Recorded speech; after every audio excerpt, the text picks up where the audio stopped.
All right. Good morning. Thanks for joining us. How are you? Thanks for coming on here this morning. And I'm going to say this right up front for those of you who are listening live and for those of you who are also watching on YouTube this morning. Thank you very much. But let me say this up front. I am not here to do Ken Paxton's homework for him. And I'm not here to carry water for the Republican Party. But I'm also not going to pretend that Texas swing voters are just Republicans who forgot to wear the right hat. We're not. There's more to us than that. And a lot of us middle of the road, pragmatic Republicans, pragmatic Texans, we vote candidate by candidate, not issue by issue.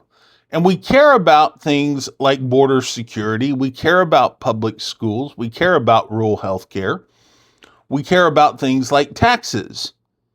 We care about corruption, about public safety, and whether somebody out there can actually get something done after the campaign signs come down. And that brings me to an honest question about this Democrat candidate, James Talarico. Because I'm going to be completely honest with you here, how I feel about this.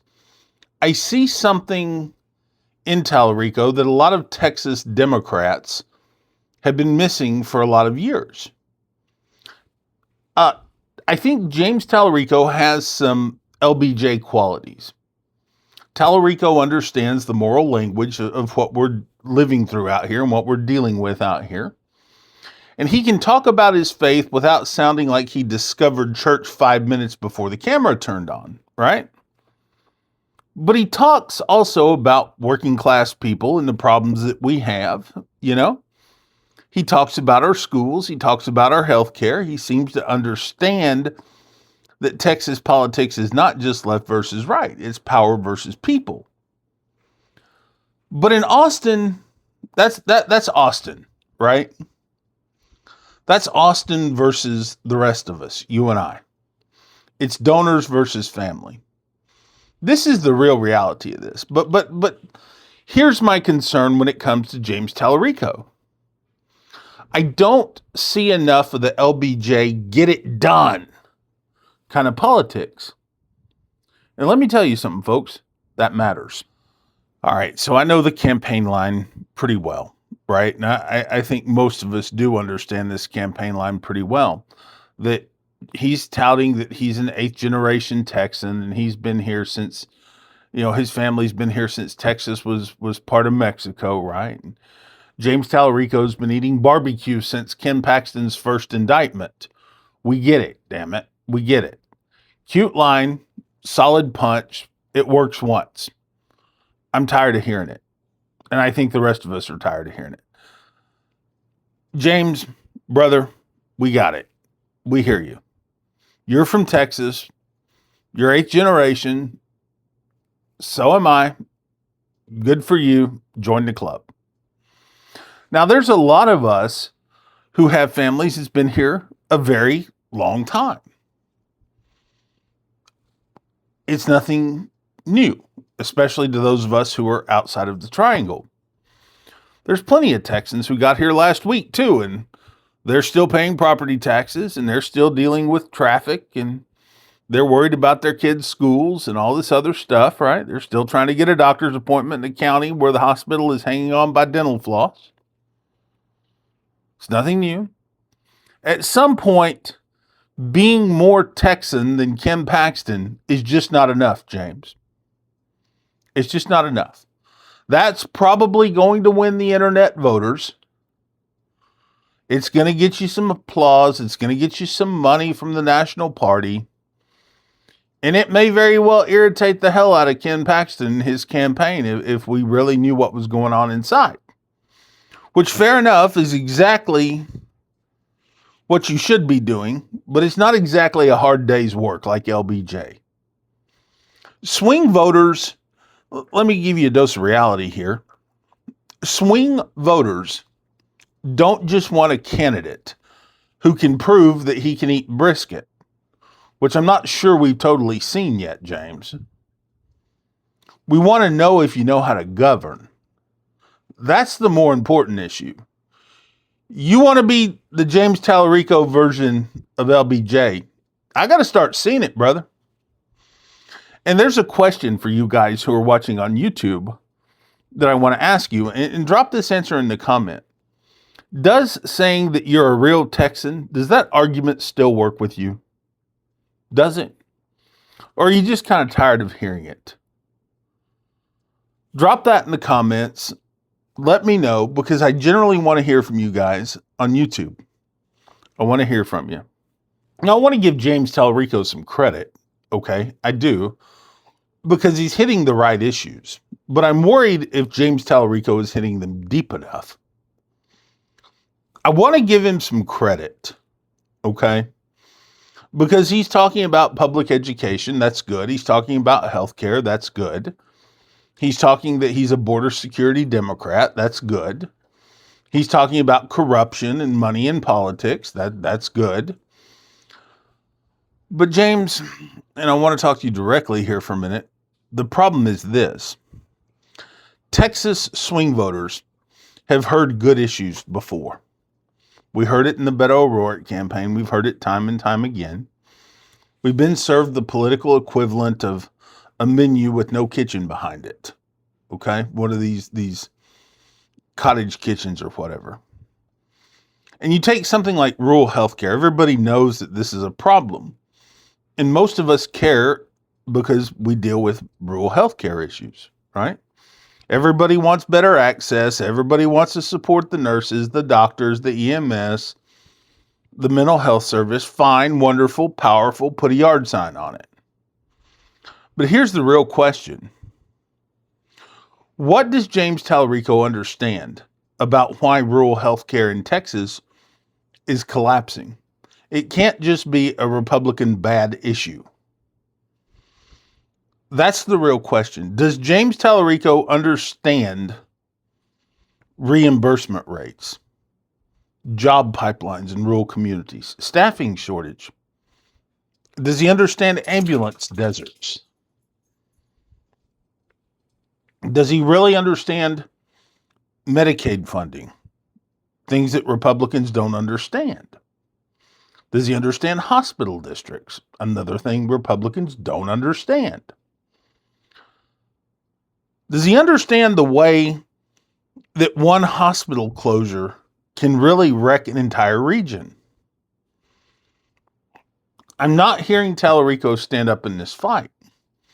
That's not an abstract issue.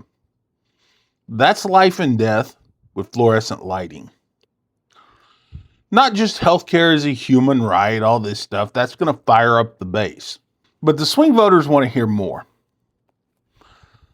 They want to hear how you're going to keep the doors open in Uvalde or in Levelland or in East Texas or out in the Panhandle, maybe down here in South Texas. James, are you going to talk to us about how you're going to make the rural hospitals come into a bigger cut of the pie so we can pay our staff fairly and equitably? You know, maybe he's struggling to find the answers to this, you know? How are we going to stop rural communities from becoming medical dead zones? James Talarico, that is the $1 million question. That's one of the questions that's going to send you to Washington if you can get our vote. Now, there's an issue out there on the talking points, and a lot of folks know this. But listen to me. It's not a sexy issue, but it's a real issue that rural Texans have to face. It's this thing called unfunded mandates. And you're not going to hear about this on TikTok. You're not going to hear about this on Instagram. But you're going to hear about it in the cafes when we go out and talk to people. You're going to hear about it in the rural communities. And I know that this is not exciting stuff. It's stuff that our county commissioners used to talk about, but now they don't generally understand it because they've learned that doesn't really get them elected, but they have to deal with it. And that's exactly the kind of issue that separates a serious Texas candidate from a Texas candidate that's running on freaking vibes. Rural counties in Texas, small cities, school districts, sheriff's departments, county judges, local officials are constantly told by places like Austin and Washington, here's a new requirement, good luck paying for it. You know, this whole 10 Commandments in schools? You know why most of our rural school districts don't have the 10 Commandments hanging up in every classroom? Because they don't have the money for it. That's a mandate without money. And that doesn't work. That's how things get crushed. That's how counties get squeezed. Believe it or not, James, that's how taxpayers get angry. And it's how good ideas become very bad government.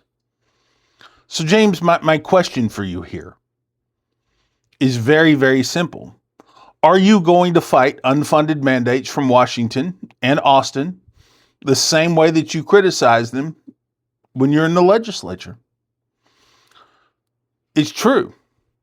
Because let me tell you something. If you want to win over the pragmatic voters, the pragmatic Texans, especially the kind who have voted for John Cornyn, or the more traditional Republicans, you're going to have to speak our language, not just democracy, not just decency. You're going to have to talk about government competence. Talk about what you're going to fund. Talk about what you're not going to force counties and school districts to absorb. Talk about local control without using it as a campaign costume, because we're going to see right through it. If you want to know, James, that's where Texans live politically. And I've got a question for you guys on YouTube about this, because I know some of you are educated voters. What unfunded mandates or local government issue do you think that politicians are ignoring the most? Is it schools? Is it roads? Is it healthcare? God knows law enforcement gets a ton of money. But what other main things are they ignoring the most? Drop me a comment. I want to know. Now, James Talarico, you have a problem. And we're going to say that quiet part out loud. You have a problem. A Texas Democrat is not always the same thing as a national Democrat. Follow me on this. This is something that LBJ, and I've studied LBJ quite intently. This is something that a guy like LBJ knew. A Texas Democrat has to win voters who own guns, who go to church, who work in oil and gas, who talk about the border. They distrust Washington, and they still want better schools. They still want better health care, and they don't want to deal with unfunded mandates. And I saw a little bit of that on this interview that he did with Dan Cogdell, Kim Paxton's attorney, one of many. He hit on this a little bit, but I don't think he did a very good job at selling me on this idea that he's different. He can't just run on this thing. He's a Democrat that talks about Jesus, and he can't just run on this thing that he's a Democrat that's different. He can't just stand on that alone and expect swing voters to take him seriously. He's going to have to distance himself from the National Democrat Party, and that's where a lot of the money is going to come from. That's where I worry about James Talarico. Because, listen, a lot of this stuff, and I can already read the YouTube comments already, a lot of this sounds like contradiction. It's not contradiction, it's Texas. That's what this is. And that's where I worry about James Talarico. He cannot just be a Democrat who talks about Jesus and expect the voters to finish this sentence for him. He's going to have to show distance, and not just fake distance either. Not consultant approved distance. He's going to have to show some real distance from the Democrat Party. So where my question is where and how and what hard button issue is James Talarico going to really break from the Democrat National Party on? Is it going to be gender and identity politics? Because I'll tell you, Texans really don't care. Texas Democrats, a pragmatic Texan, just does not care. So, James, where are you going to tell the national Democrats, no, this doesn't work in Texas? And it's going to have to be a major issue. You can't ride this fence on, well, identity politics needs its cake and eat it too. Where are you going to stand up to this party and say this is not going to work in Texas? And where does he tell, look, this is a big question. Where is he going to tell the progressive activist, I hear you, but I represent the whole state? Where does he say that I'm not going to run for Brooklyn, for San Francisco, for MSNBC? I'm running to really represent the pragmatic Texans. Because here's what happens if you don't, James. Moderates will get interested in your campaign pretty early. They'll listen. They'll think that, hey, maybe this guy's different, right? But then the national party kind of kicks into this. And the comments are going to get toxic. The far left are going to come at you. The activists are going to start policing every word that you say. Your campaign, James, it's going to get scared. The message is going to get sanded down. And by September, the moderate voters out there are going to look you right square in the eyes and say, same old thing. Never mind. And this is how Democrats burn out the voters in September, long before November. Because the voters hate every idea. They do. They're Texans, not Democrats, not Republicans. And the Democrats in Texas don't fully trust the Democrat brand. And James Talarico, you're going to have to understand that. Listen, I'm going to be very clear that Ken Paxton is vulnerable. We all know that. He's a very vulnerable candidate, but that does not necessarily make James Talarico ready. And I think we need to be very clear on that. Ken Paxton has a lot of problems, a lot of freaking problems that most pragmatic Texas Republicans don't want to deal with. And James, that's not going to be enough. That's not going to be enough. Paxton may not understand rural health care. Paxton may not care about unfunded mandates. Paxton may be very more interested in the tribal, national conservative, celebrity-style politics than he is solving county-level problems, because he's never had to solve county-level problems. But here's the difference. Paxton's voters already know who he is. And Talarico's potential with swing voters is still trying to decide where they fit on Talarico. And that means that he's going to have to stop simply playing the anti-Paxton candidate and start becoming a practical Texas candidate. He's going to have to start being the candidate who can sit with a county judge and talk about a budget. He's going to have to be the candidate who can sit with a school superintendent and talk about unfunded mandates. He's going to have to be the candidate who can sit with ranchers and talk about water, talk about labor, talk about trade, talk about insurance.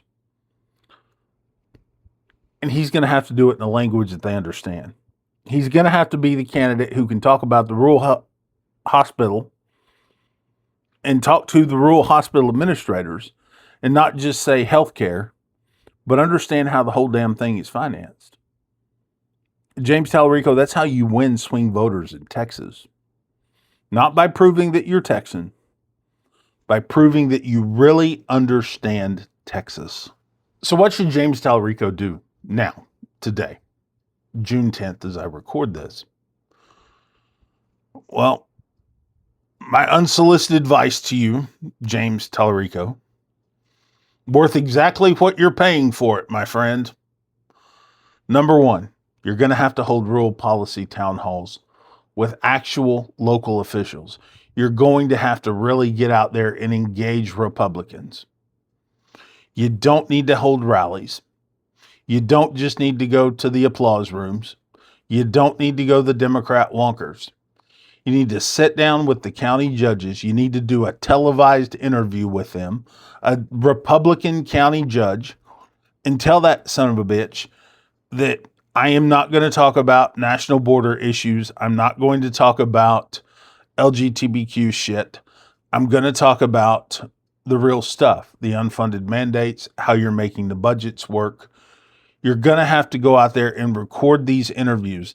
Let them trap you. You're going to have to be vulnerable with these Republicans and prove to us that you are truly a Texas Democrat. You're going to have to go out there and you're going to have to talk rural hospitals. You're going to have to talk more about understanding public school finance. James, you were never an administrator. You don't know how these things work. Being a classroom teacher, I know this because I'm married to a public school teacher. You don't understand the full dynamics after just teaching a couple of years about how these things work. This is why I think amateur politics in America is one of our failures, but that's a different episode. James, you're going to have to, the second piece of unsolicited advice, again, worth exactly what you're paying for it, is that you're going to have to make Texas a practical agenda. It's going to have to be practical to us, not a Democrat wish list with boots on it. You're going to have to create a real Texas agenda. Rural hospitals, public schools, real broadband, unfunded mandates, local control, mental health, veterans, EMS issues, agriculture, energy reliability. You're going to have to get out there and you're going to have to talk with these Republicans, James. The third thing I think you ought to do, name the places that you disagree with the National Democrats. You're going to have to do it plainly. Because listen to me, swing voters do not need you to become a Republican. They need to know that you're not a hostage. Beto played that game for a little while, but then he proved to us he was a friggin' hostage. All right, so I ran out of time on that segment, but the fourth thing, James, that I think you need to do is talk less about being an eighth-generation Texan and talk being more about what the first generation of Texans actually needs. I want you to talk about the new teacher in San Antonio. I want you to go and talk to the real ranch family, not the Democrat ranch family, who's living outside of San Angelo, the nurse in Lubbock, the sheriff's deputy in East Texas, the small business owner in Cotulla, the parent in rural Texas in a school district, right, that keeps being told to do more with less. This is Texas too, James Talarico. Number 5, I think you need to show that LBJ muscle. LBJ was not values. He was leverage. He knew where the voters were. He knew what they needed. And he knew how to turn moral goals into political outcomes. As a Texas Democrat, as a Texas moderate, as a swing voter, I need to know that you can prove this. Not just can you speak the language. All right, so this is Texas politics. It's not a poetry reading. And so here's where I land on all this. I'm not writing off James Talarico yet. It's not September. And I think that's the reason that I'm making this video and doing this episode, is because I think he has potential. He has a message. He has clarity. He has a way of speaking that doesn't sound like it was assembled by consultants in a lab. But potential is not enough.